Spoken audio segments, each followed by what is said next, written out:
Karachi defence گزری میں گھریلو جھگڑے کے دوران شوہر کے ہاتھوں بیوی اور بیٹی کا قتل۔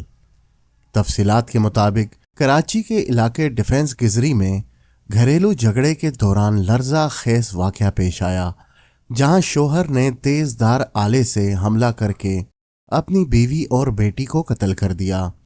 پولیس احکام کے مطابق ملزم اپنی بیوی پر مختلف الزامات عائد کرتا تھا، جس کی بنا پر دونوں کے درمیان اکثر جھگڑا رہتا تھا۔ واقعے کے روز بھی جھگڑے کے دوران ملزم طیش میں آ گیا اور اس نے اپنی بیوی پر حملہ کر دیا۔ اسی دوران بیٹی اپنی ماں کو بچانے کے لیے آگے بڑھی تو وہ بھی حملے کی زد میں آ گئی۔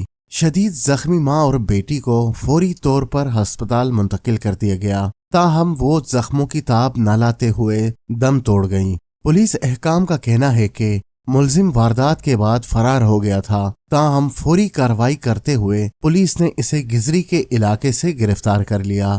ملزم کے خلاف مقدمہ درج کر کے مزید تفتیش کا آغاز کر دیا گیا ہے۔ علاقہ مکینوں کے مطابق ملزم اور اس کی اہلیہ کے درمیان اکثر جھگڑے ہوتے رہتے تھے۔